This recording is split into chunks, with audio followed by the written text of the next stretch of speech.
आपका स्वागत है। मैं हूं मनोज मानस। आज हम सबसे पहले बात करेंगे मुख्यमंत्री योगी आदित्यनाथ और रक्षा मंत्री राजनाथ सिंह द्वारा लखनऊ की महत्वाकांक्षी ग्रीन कॉरिडोर परियोजना के भव्य उद्घाटन की।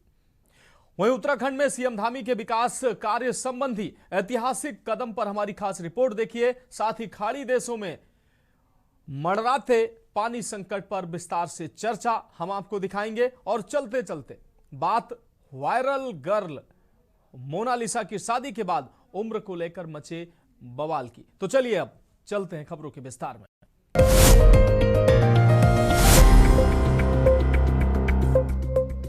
तो स्पेशल रिपोर्ट में पहली अहम रिपोर्ट का रुख करेंगे। लखनऊ वालों के लिए शुक्रवार का दिन ऐतिहासिक रहा। नवाबों के शहर को जाम की समस्या से हमेशा के लिए निजात दिलाने की दिशा में एक बहुत बड़ा कदम उठाया गया। मुख्यमंत्री योगी आदित्यनाथ और रक्षा मंत्री राजनाथ सिंह ने लखनऊ की महत्वाकांक्षी ग्रीन कॉरिडोर परियोजना का भव्य उद्घाटन कर दिया है। अब दुबग्गा से गोमती नगर और शहीद पथ तक सफर मिनटों में होगा। आखिर क्या है इस कॉरिडोर की खासियत और कैसे यह लखनऊ की सूरत बदल देगा, हमारी इस खास रिपोर्ट में देखिए। लखनऊ की बुनियादी ढांचे और यातायात व्यवस्था के लिए ग्रीन कॉरिडोर परियोजना एक गेम चेंजर साबित होगी। मुख्यमंत्री योगी आदित्यनाथ और रक्षा मंत्री राजनाथ सिंह ने परियोजना के विकास कार्यों का उद्घाटन कर राजधानी के विस्तार को नई गति दी है।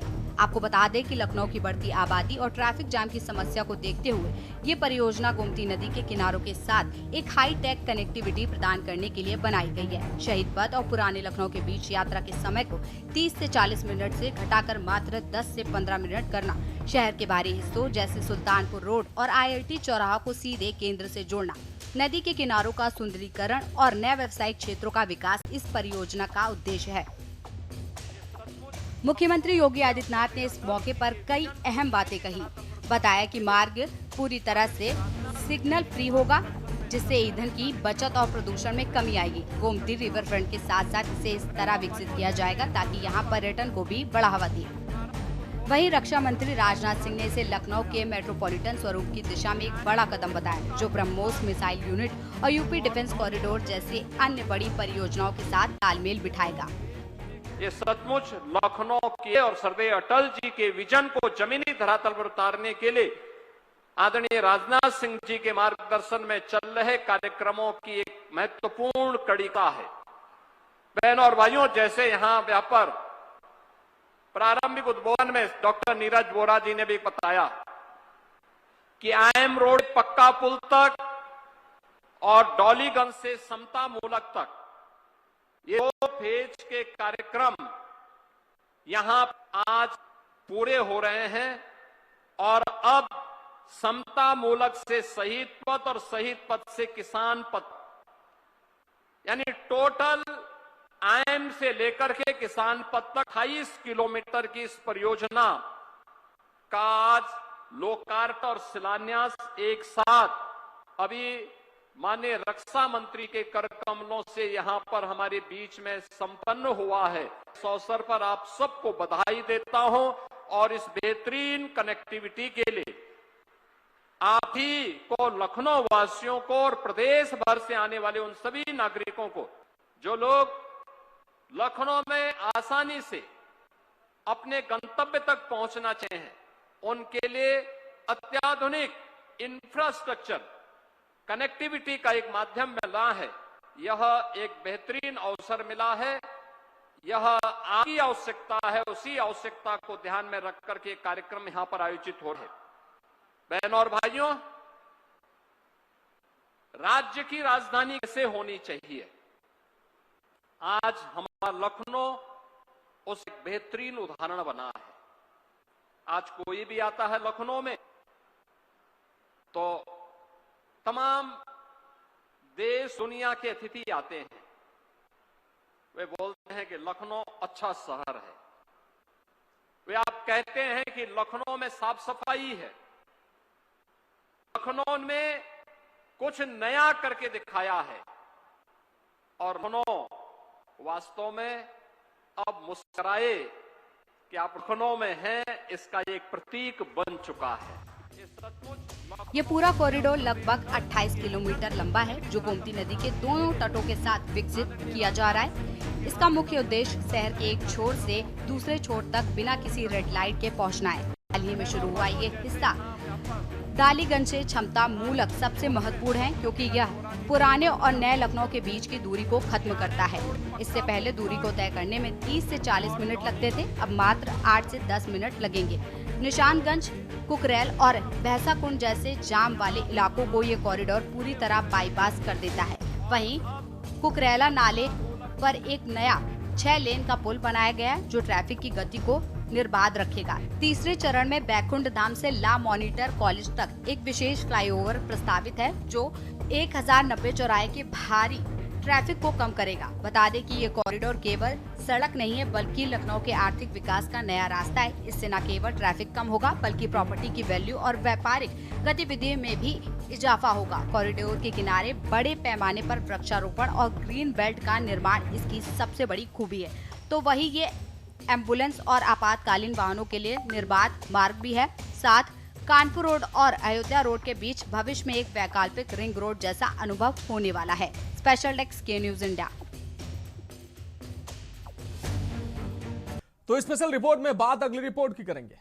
देवभूमि उत्तराखंड, जहां की फिजाओं में अध्यात्म है और पहाड़ों में साहस। लेकिन आज उत्तराखंड की पहचान सिर्फ उसकी सुंदरता से नहीं, बल्कि मुख्यमंत्री पुष्कर सिंह धामी के नेतृत्व में हो रहा अभूतपूर्व विकास और कड़े फैसले भी हैं। सॉफ्ट स्पोकन लेकिन हार्ड डिसीजन लेने वाले सीएम धामी ने पिछले कुछ वर्षों में राज्य की तकदीर और तस्वीर दोनों बदल दी है। आइए देखते हैं हमारी इस खास रिपोर्ट में कि कैसे सीएम धामी उत्तराखंड को देश का अग्रणी राज्य बनाने में जुटे हुए हैं। धामी सरकार विकास के मोर्चे पर तेजी से कदम बढ़ा रही है। दरअसल मुख्यमंत्री पुष्कर सिंह धामी का मानना है कि पहाड़ का पानी और पहाड़ की जवानी तभी पहाड़ के काम आएगी जब कनेक्टिविटी बेहतर होगी। 2025 में उत्तराखंड में पर्यटकों की संख्या ने 6 करोड़ का ऐतिहासिक आंकड़ा पार किया। वहीं केदारखंड के साथ साथ कुमाऊं के मंदिरों को संवारने के लिए मानस खंड मंदिर माला मिशन पर काम तेज है। ऋषिकेश कर्णप्रयाग रेल परियोजना और 4 धाम ऑल वेदर रोड ने दुर्गम रास्तों को सुगम बना दिया है। विकास के मसले पर सीएम धामी कहते हैं कि हमारी सरकार केवल घोषणाएं करने तक सीमित नहीं है, बल्कि उन्हें समयबद्ध तरीके से धरातल पर उतारने के लिए प्रतिबद्धता के साथ कार्य कर रही है। बीते वर्षों में आर्थिक प्रगति, आधारभूत ढांचे के विस्तार, पर्यटन उद्योग और रोजगार के अवसरों में उल्लेखनीय वृद्धि हुई है, जिससे उत्तराखंड तेजी से विकास की दिशा में आगे बढ़ रहा है। वो कहते हैं कि हम देवभूमि उत्तराखंड की मूल संस्कृति, परंपराओं और सामाजिक समरसता की रक्षा के लिए भी पूरी तरह संकल्पबद्ध हैं। किसी भी प्रकार के कट्टरपंथी विचार, अवैध गतिविधियों या समाज में विभाजन पैदा करने वाले तत्वों को बर्दाश्त नहीं किया जाएगा। कानून व्यवस्था से खिलवाड़ करने वालों और प्रदेश की शांति व सद्भाव को प्रभावित करने वाले जिहादी और कट्टरपंथी तत्वों के विरुद्ध सख्त कार्रवाई की जाएगी। मुख्यमंत्री पुष्कर सिंह धामी की सबसे बड़ी खूबी असंभव को संभव बनाना। 27 जनवरी 2025 को उत्तराखंड समान नागरिक संहिता यूसीसी लागू करने वाला आजाद भारत का पहला राज्य बना। ये केवल एक कानून नहीं, बल्कि लैंगिक समानता और सामाजिक न्याय की दिशा में एक ऐतिहासिक कदम था। जबकि युवाओं के भविष्य से खिलवाड़ करने वाले भूमाफिया और पेपर लीक माफिया के खिलाफ देश का सबसे सख्त नकल विरोधी कानून लागू किया। यही नहीं, देवभूमि की सांस्कृतिक मर्यादा बनाए रखने के लिए सख्त धर्मांतरण विरोधी कानून देश भर में चर्चा का विषय बना। इसी प्रकार राज्य का बजट अब 1.11 लाख करोड़ के पार पहुंच गया है। प्रति व्यक्ति आय में अभूतपूर्व वृद्धि हुई है। सीएम धामी का विकसित उत्तराखंड विजन राज्य को निवेश का नया केंद्र बना रहा है। राज्य में मजबूत नीतियां, खुशहाल किसान के साथ पॉली हाउस, मिलेट मिशन और ब्याज मुक्त ऋण जैसी पहलों से खेती को बढ़ावा दिया गया है। उत्तराखंड को हाल के वर्षों में वित्तीय प्रबंधन, राजकोषीय अनुशासन एवं गुड गवर्नेंस के क्षेत्र में राष्ट्रीय स्तर पर एक अग्रणीय राज्य के रूप में मान्यता मिली है। नीति आयोग की कुछ दिन पूर्व प्रकाशित फिस्कल हेल्थ इंडेक्स 2026 में रिपोर्ट 2023-24 में पुनः उत्तराखंड के वित्तीय प्रबंधन को सराहा गया है। रिपोर्ट में उत्तराखंड को उत्तर पूर्वी हिमालयी राज्यों की श्रेणियों में दूसरा स्थान प्राप्त हुआ है। यह रैंकिंग मुख्यतः राजस्व बढ़ोतरी, व्यय की गुणवत्ता, डेफिसिट मैनेजमेंट एवं ऋण प्रबंधन में सुधार का द्योतक है। अरुण जेटली फाइनेंशियल मैनेजमेंट की रिपोर्ट में उत्तराखंड को विशेष दर्जा प्राप्त हिमालयी राज्यों में अरुणाचल प्रदेश के बाद दूसरा स्थान प्राप्त हुआ है। महालेखाकार से प्राप्त रिपोर्ट के अनुसार भी हमने FRBM physical responsibility and budget management act में निर्दिष्ट मानकों का पालन किया है, रेवेन्यू सरप्लस के स्टेटस को मेंटेन रखा है तथा हमारा फिजिकल डेफिसिट GSDP की निर्धारित सीमा के अंतर्गत है। आपको बता दें कि युवा मुख्यमंत्री होने के नाते सीएम धामी का ध्यान स्वरोजगार पर केंद्रित है। महिलाओं को आर्थिक रूप से सशक्त बनाने के लिए स्वयं सहायता समूहों को करोड़ों का निवेश और प्रशिक्षण दिया जा रहा है। वहीं 38वें राष्ट्रीय खेलों का सफल आयोजन कर उत्तराखंड को स्पोर्ट्स हब के रूप में स्थापित किया। अब हर ब्लॉक में मिनी स्टेडियम बनाए जा रहे हैं। इसी प्रकार जब भी राज्य पर संकट आया, मुख्यमंत्री धामी ने मोर्चे पर खुद खड़े होकर नेतृत्व किया। चाहे उत्तरकाशी की सिलक्यारा टनल में फंसे 41 मजदूरों का सफल रेस्क्यू हो या भारी बारिश के दौरान राहत कार्य, उनकी संवेदनशीलता ने जनता का दिल जीता है। मुख्यमंत्री पुष्कर सिंह धामी उत्तराखंड के विकास को समर्पित हैं और उनके कुशल नेतृत्व में राज्य में बुनियादी ढांचा, पर्यटन, कृषि और औद्योगिक विकास की रफ्तार तेज हुई। विकल्प रहित संकल्प के तहत 28,500 से अधिक रोजगार अवसर, विकास उन्मुख बजट और हरिद्वार गंगा कॉरिडोर जैसी परियोजनाएं उनके विकास केंद्रित दृष्टिकोण को दर्शाती हैं। धामी सरकार की सबसे बड़ी खूबी उनकी निर्णायक क्षमता है। उन्होंने ऐसे फैसले लिए जो दशकों से लंबित थे या जिन्हें लेना राजनीतिक रूप से कठिन माना जाता था। धामी सरकार की एक बड़ी खूबी जनसंवाद है। पुष्कर सिंह धामी न केवल राज्य के सबसे युवा मुख्यमंत्री हैं, बल्कि भाजपा के इतिहास में उत्तराखंड में सबसे लंबे समय तक सेवा करने वाले मुख्यमंत्री भी बन गए हैं। उनके नेतृत्व में देवभूमि अब सिर्फ तीर्थाटन नहीं, बल्कि पर्यटन, शिक्षा और स्वरोजगार की भी नई मिसाल पेश कर रही है। उत्तराखंड के विकास को समर्पित धामी की ये यात्रा अभी भी जारी है। स्पेशल डेस्क के न्यूज इंडिया।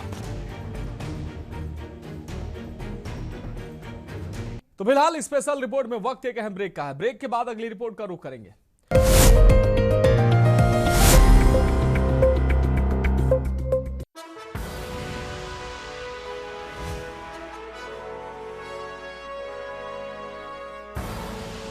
आप देख रहे हैं थी।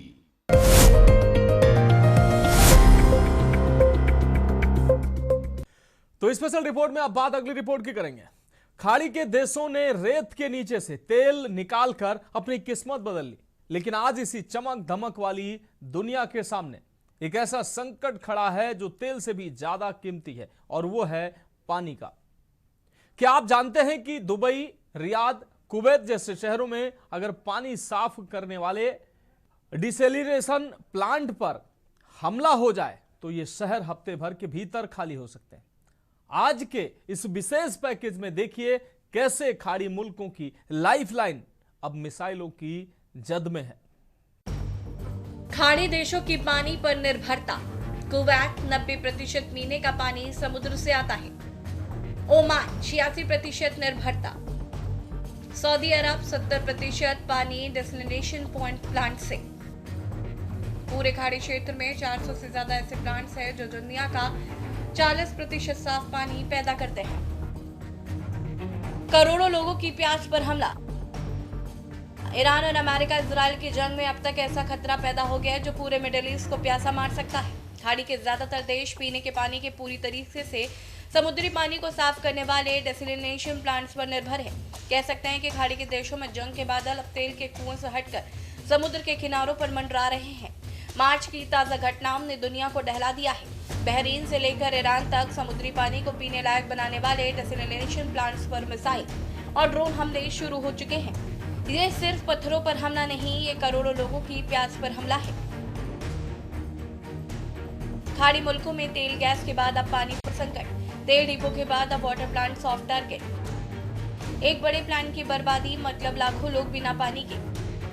इन प्लांट्स के स्पेयर पार्ट्स और मशीनरी आने में हफ्तों लगते हैं। तेल रिसाव या मिसाइल हमले से समुद्र का पानी जहरीला हुआ तो प्लांट्स काम करना बंद कर देंगे। आपको बता दें कि विशेषज्ञों का मानना है कि डेसलिनेशन प्लांट्स खाड़ी देशों की अकिलीज हील यानी सबसे कमजोर नस है। ये प्लांट समुद्र के किनारे खुले में स्थित हैं, जिससे इन्हें निशाना बनाना आसान है। ज्यादातर वाटर प्लांट्स बिजली घरों से जुड़े हैं। अगर बिजली पर हमला हुआ तो पानी की सप्लाई खुद ब खुद ठप हो जाएगी। वहीं सऊदी अरब जैसे देशों ने बड़े जलाशय तो बनाए हैं, लेकिन बहरीन और कुवैत जैसे छोटे देशों के पास कुछ ही दिनों का बैकअप मौजूद है। वाटर वॉर की शुरुआत।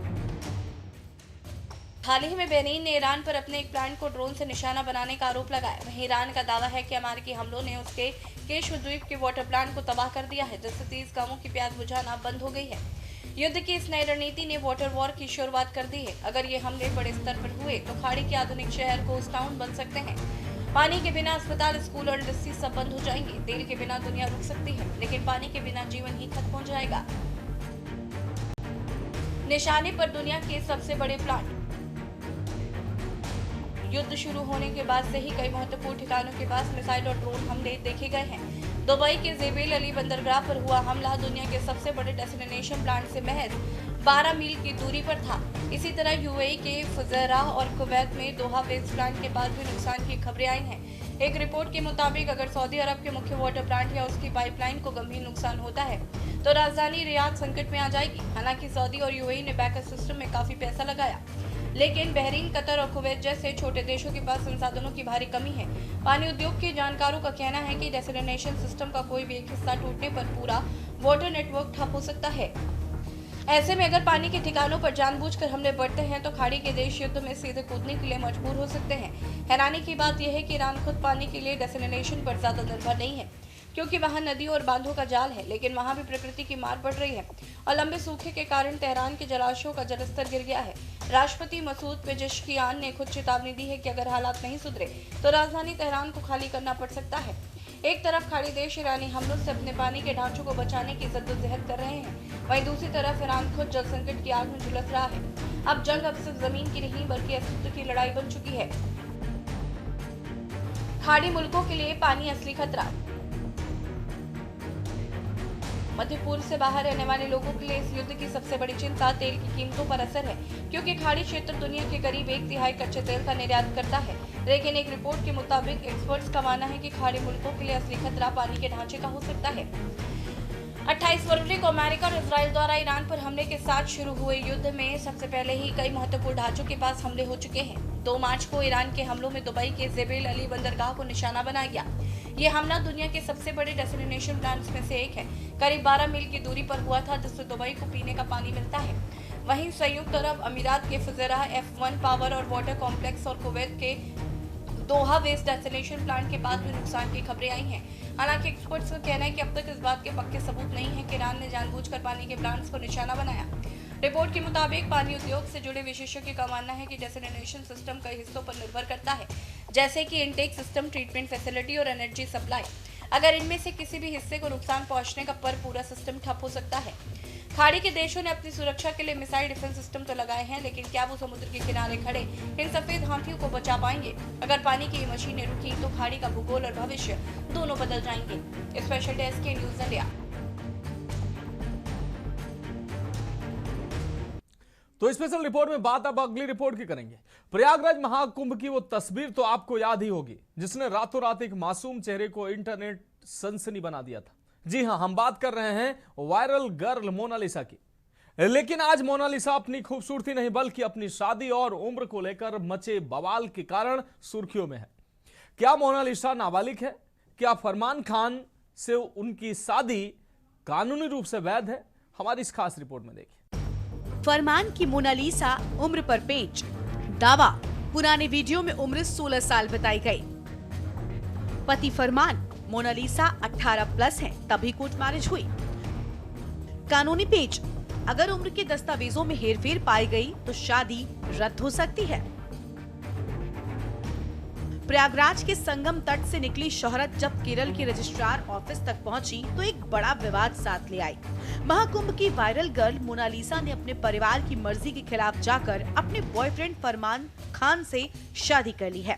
लेकिन इस इंटरफेथ मैरिज के बाद सबसे बड़ा सवाल उनकी पसंद पर नहीं बल्कि उनकी उम्र पर खड़ा हो गया है। फिलहाल महाकुंभ की वायरल गर्ल मोनालिसा की सही उम्र क्या है, इस पर बड़ा बवाल मचा है। ये सारा हंगामा तब हुआ जब एक्ट्रेस ने परिवार के खिलाफ जाकर मुस्लिम बॉयफ्रेंड फरमान संग शादी की। केरल में मोनालिसा ने पिता को अंधेरे में रखकर फरमान संग रजिस्ट्रार वेडिंग की। उनके इंटरफेथ मैरिज के बाद अटकलें उड़ी कि मोनालिसा नाबालिग है, अभी 18 साल की नहीं हुई है।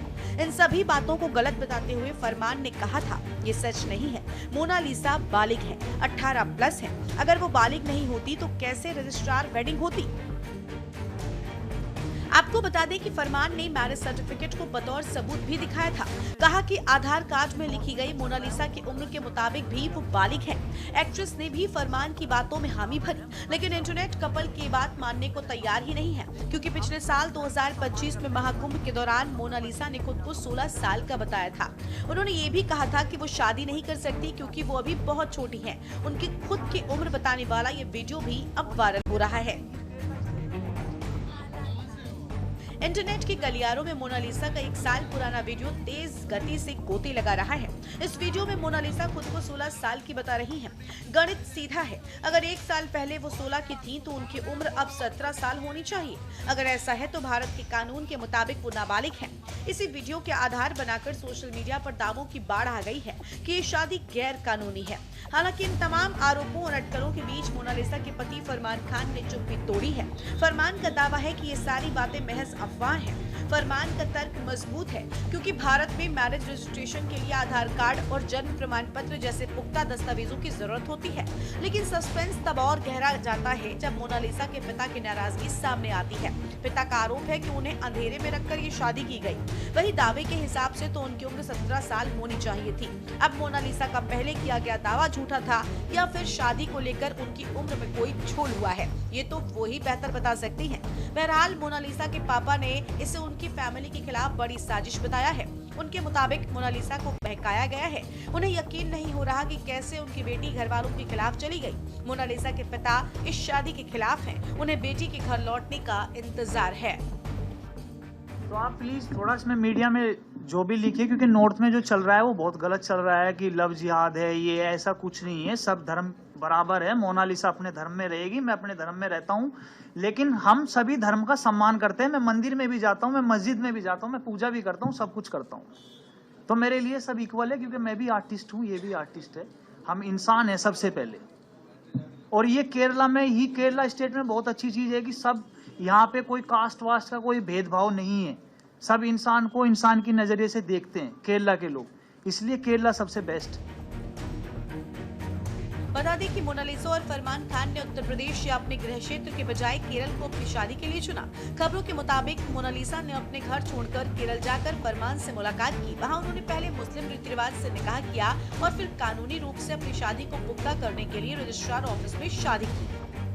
फिलहाल ये मामला वायरल वीडियो बनाम सरकारी दस्तावेजों की जंग बन चुका है। पुलिस और प्रशासन की जांच ही साफ कर पाएगी कि महाकुंभ की ये वायरल गर्ल हकीकत में बालिग है या भावनाओं के वेग में आकर कोई कानूनी चूक हुई है। स्पेशल डेस्क के न्यूज इंडिया।